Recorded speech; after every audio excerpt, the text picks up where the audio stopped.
No vídeo de hoje, eu vou apresentar a fusão de sensores utilizando o filtro de Kalman.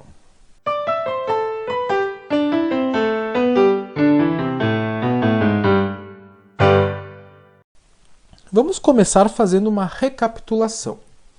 A fusão de sensores se refere ao conjunto de técnicas que tem por objetivo utilizar medições de diversos sensores diferentes e juntá-las para formar uma única medição cuja informação é mais confiável que os sensores separadamente. Já o filtro de Kalman, nome popular da resolução do problema de filtragem linear quadrática, é um estimador de estados ótimo quando o sistema é submetido a ruídos gaussianos. Você pode conferir mais sobre fusão de sensores no vídeo de filtro complementar e mais sobre o filtro de Kalman nos vídeos sobre esse assunto aqui no canal. O problema que nós vamos trabalhar nesse vídeo é a fusão de informações de sensor giroscópio com acelerômetro. E como que podemos fazer isso utilizando o filtro de Kalman? Lembra que o filtro de Kalman ele é um estimador de estados, muito similar a um observador de estados, que estima os estados de um sistema linear, nesse caso de tempo discreto, tal como esse que aparece na tela agora. Nesse sistema, nós temos B como o vetor ou matriz de entrada, H como sendo o vetor ou matriz de saída, e A como sendo a matriz de dinâmica de sistema.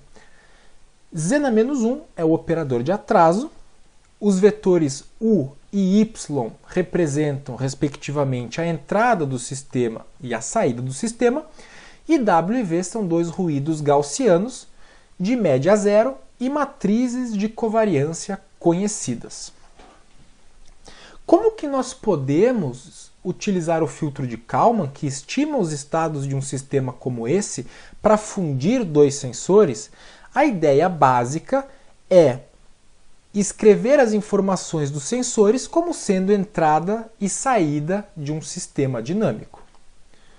Nessa primeira parte do vídeo, eu vou mostrar como fazer isso por exemplo específico de acelerômetro com giroscópio, em que o nosso objetivo é medir os ângulos.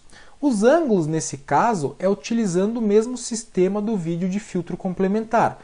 Ou seja, nós queremos medir os ângulos desse experimento que aparece na tela agora. Como fazer isso? Primeira coisa, nós vamos escrever algumas equações. A primeira equação é a seguinte. O giroscópio, ele mede a velocidade angular. Θ ponto do giroscópio. No mundo ideal, a velocidade angular medida pelo giroscópio ela seria igual à velocidade angular real, ou seja, a velocidade angular verdadeira, que nesse caso é representado simplesmente por θ ponto. Porém, o sensor do giroscópio ele não é ideal. Ele é afetado por um bias, por um offset, e por um ruído que nós vamos considerar gaussiano. Esse bias, representado por B do giroscópio, ele é um offset, ou seja, mesmo que a velocidade angular real do sistema seja constante, o giroscópio não mede aquela velocidade angular real, mede uma velocidade angular que é um pouco diferente da verdadeira, e isso é causado por um termo que nós vamos chamar de bias. Já o ruído gaussiano, ele entra na equação para modelar tudo aquilo que não pode ser explicado pela velocidade angular real do sistema e pelo bias do sensor de giroscópio. A equação 1, portanto, ela caracteriza as medições do sensor de giroscópio. Na equação 2, nós vamos representar aquilo que acontece com o sensor de acelerômetro. O sensor de acelerômetro, através da decomposição do vetor de aceleração gravitacional, nos permite medir o ângulo em que o sistema se encontra. Esse ângulo, medido pelo sensor de acelerômetro, que nós vamos chamar de θA, ele é igual ao ângulo real que o sistema se encontra, ou seja, o ângulo verdadeiro, mais um ruído do acelerômetro. Esse ruído, ele modela tudo aquilo que acontece com o acelerômetro que não se deve ao ângulo real do sistema, como, por exemplo, quando o sistema é submetido a acelerações bruscas, como vimos no vídeo de filtro complementar. A questão toda começa pelo fato de que a derivada do ângulo e o próprio ângulo verdadeiro estão relacionados. Relacionados pelo quê? Por uma relação de integral. Ou seja, o ângulo verdadeiro ele é igual à integral desde o tempo zero até o tempo t da derivada do ângulo. E claro, nós somaríamos o valor inicial. Essa equação, que está escrita em tempo contínuo, ela pode ser representada de forma aproximada em tempo discreto. Nós vamos dizer então que o ângulo real na amostra K é igual ao ângulo real na amostra anterior, somado com a taxa de amostragem, o período de amostragem, multiplicado pelo valor da velocidade angular no período anterior. Essa equação vamos chamar de 3. Nós vamos fazer algumas substituições de variáveis. Essa substituição de variável vai consistir em substituir θ ponto, a velocidade angular verdadeira, por aquilo que nós conseguimos medir, menos um bias, menos um ruído. Ou seja, θ de K será igual a θ de K menos 1, mais T, que multiplica θ ponto, mas θ ponto é θg de K na menos 1, menos BG de K na menos 1, menos RG de K na menos 1. Basicamente, substituímos a equação 1 na 3. Essa equação aqui nós vamos chamar de 4 e vamos manter em mente que é uma equação muito importante, pois ela modela a relação que nós temos com o ângulo real e a velocidade angular medida. Agora nós vamos fazer uma hipótese e dizer que o bias do sensor de giroscópio ele é constante, exceto por um ruído gaussiano. Ou seja, o bias do giroscópio em um instante k qualquer é igual ao bias do giroscópio no instante anterior, ou seja, constante, somado de um ruído gaussiano do bias. E essa equação aqui nós vamos chamar de 5. Uma coisa que nós vamos fazer agora é escrever essas duas equações-chave, 4 e 5, na forma de um sistema linear de tempo discreto. Para escrevermos um sistema linear, primeiro temos que definir quais que são os estados desse sistema.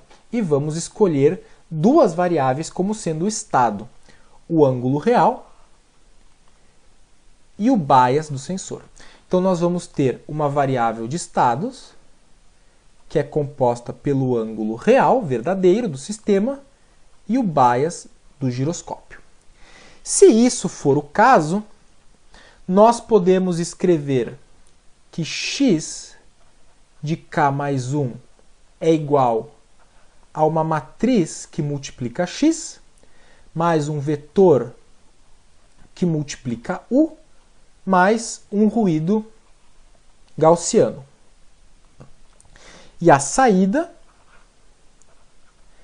ela é igual, nesse caso será um vetor de saída vezes os estados, mais aqui uma variável que representa um ruído gaussiano.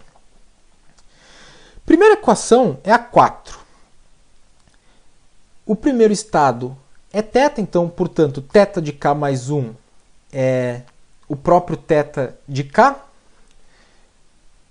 mais t vezes menos 1 vezes o bias, ou seja, menos t aqui. Nós temos o u, que será a velocidade angular medida pelo giroscópio. Então nós temos t aqui. E o ruído gaussiano, ele vai ser menos t rg. Já a equação 5, ela vai ser modelada pela linha de baixo dessas matrizes e vetores, onde nós dizemos que o bias do giroscópio, ele não depende do estado, zero aqui, ele é uma vez o bias do instante anterior, ele não depende da entrada, porque ele não depende do valor de velocidade angular medido pelo giroscópio, e ele é influenciado por um ruído do bias. Agora vamos tratar a saída. A saída desse sistema é aquilo que é medido pelo sensor de acelerômetro. Ele é o ângulo do acelerômetro. A saída desse sistema dinâmico deve ser o próprio ângulo verdadeiro, ou seja, multiplica 1 o ângulo e 0 o bias, e aqui vai aparecer o ruído do acelerômetro. Essa equação ela é derivada de 5, aqui é menos... Não, aqui é mais mesmo. Ela é derivada de 2. A questão toda é que eu consegui escrever um sistema linear em que a entrada é uma medição que eu tenho, a velocidade angular do giroscópio, e a saída é outra medição que eu tenho, o ângulo tal como medido pelo acelerômetro. Eu vou agora substituir na imagem as variáveis genéricas a, b e h pelos seus valores específicos. Com isso em mãos, eu posso implementar o filtro de Kalman. Só que o filtro de Kalman, ele parte do pressuposto de que os ruídos são gaussianos, de média zero, e que têm matrizes de covariância conhecidos. Ou seja, para implementar o filtro de Kalman, eu ainda preciso atribuir a essas variáveis aleatórias suas matrizes de covariância. Para ter uma ideia disso, vamos olhar os valores do sensor de giroscópio no início do experimento, no trecho em que o sistema está parado, ou seja, com velocidade angular zero. Nesse caso, nós temos essa resposta, nos primeiros mais ou menos 1,5 segundo de experimento. Note que pelo sistema estar parado, nós não deveríamos ter essa média diferente de zero, mas nós temos. Aqui nós temos uma média que ela é aproximadamente igual a menos 2,44. Isso pode nos fornecer uma estimativa inicial do bias do giroscópio. Além disso, esse dispersamento ao redor da média, ele nos dá uma ideia da variância dessa medição. Nesse caso, a variância desse sinal, ela é de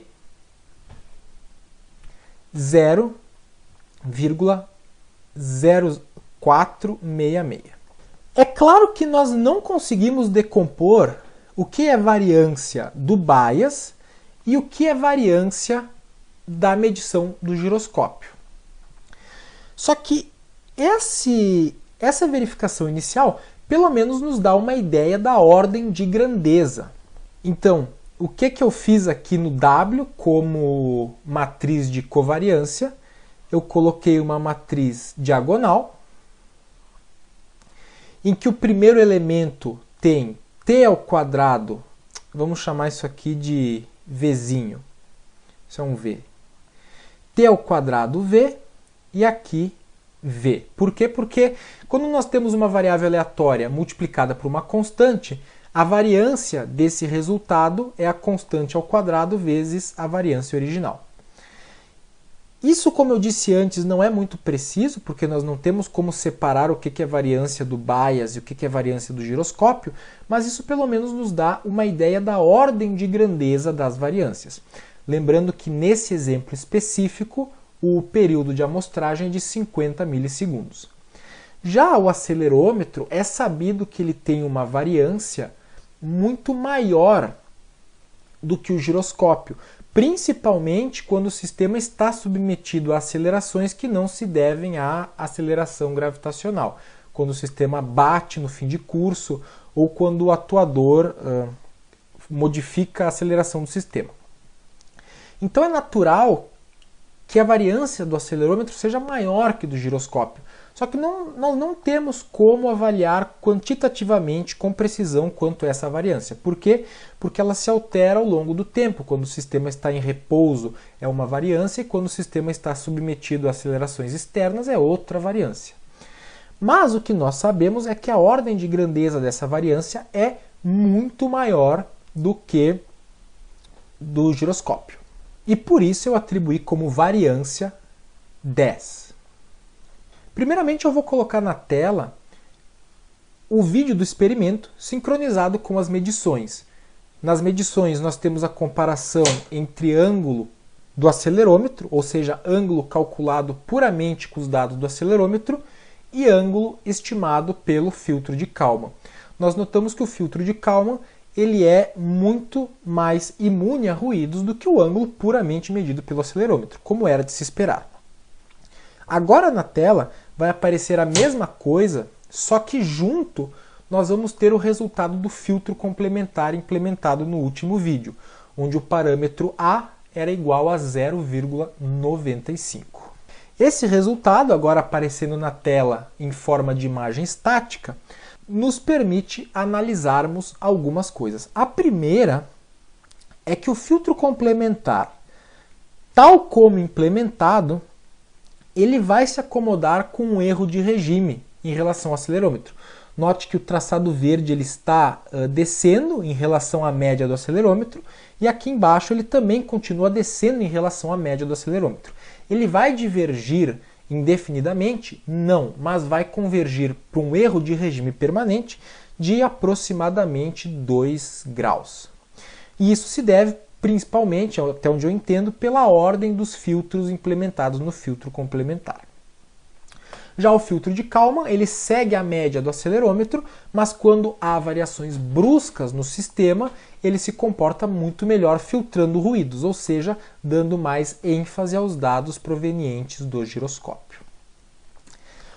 Prós e contras do filtro de Kalman em relação ao filtro complementar. A principal qualidade do filtro de Kalman é que nós podemos argumentar que ele é a solução ótima para o problema de filtragem. O que é uma solução ótima é a melhor solução possível considerando algum critério quantitativo previamente definido. No caso do filtro de Kalman, o critério quantitativo é o erro quadrático da estimação. O problema do filtro de Kalman é que ele assume, primeiro, que os ruídos são gaussianos de média zero e os ruídos não necessariamente precisam ter uma distribuição gaussiana em sistemas do mundo real. O segundo problema é que ele pressupõe um sistema linear, pelo menos a formulação mais tradicional, mais clássica do filtro de Kalman. Tem formulações para sistemas não lineares. Não é o caso aqui. Então, pressupõe ruídos gaussianos, pressupõe um sistema linear e pressupõe que as variâncias ou as matrizes de covariância sejam conhecidas. E como nós vimos nesse caso, as matrizes de covariância elas não podem ser precisamente conhecidas a priori. Isso abre margem para algumas tentativas de erro. Eu posso, entre aspas, sintonizar o filtro de Kalman com diferentes matrizes de covariância e ver o resultado, aquele que mais me agrada. Só que o filtro complementar, ele tem também parâmetros arbitrários. Quais que são? Primeiro, a frequência de corte que sintonizamos o filtro, tal como visto no último vídeo. E a segunda coisa é a ordem dos filtros. Eu implementei o filtro complementar com um filtro passa-baixa de primeira ordem e o seu filtro passa-alta complementar. Mas eu poderia ter projetado um filtro passa-baixa de segunda ordem e um filtro passa-alta complementar. Então o filtro complementar ele tem mais margem para parâmetros arbitrários do que o filtro de Kalman. E por isso que eu acho que o filtro de Kalman ele encontra aplicação mais facilmente justificada do que o filtro complementar. Sempre que você implementar um filtro complementar, as pessoas vão te perguntar como é que você sintonizou a frequência de corte, porque isso normalmente é arbitrário e você vai ter que propor algum critério para sintonizar isso. O filtro complementar, de forma geral, ele se comporta muito bem, mas eu noto que nesse tipo de aplicação o filtro de Kalman ele é preferido. Esse é um exemplo específico, mas isso que eu apresentei aparece muito quando nós temos uma medição de posição e de velocidade. Nesse caso era posição angular e velocidade angular. Agora, digamos que você tenha num carro uma medição de posição que venha de um GPS e uma medição de velocidade que venha de um velocímetro. Você poderia aplicar o mesmo raciocínio, montando um sistema linear que relaciona essas duas variáveis e aplicar o filtro de Kalman no sistema resultante. Se gostou do vídeo, deixa um like. Esse é um vídeo muito querido porque essa foi a primeira aplicação de filtro de Kalman que eu conheci, é a aplicação que me apresentou a essa técnica.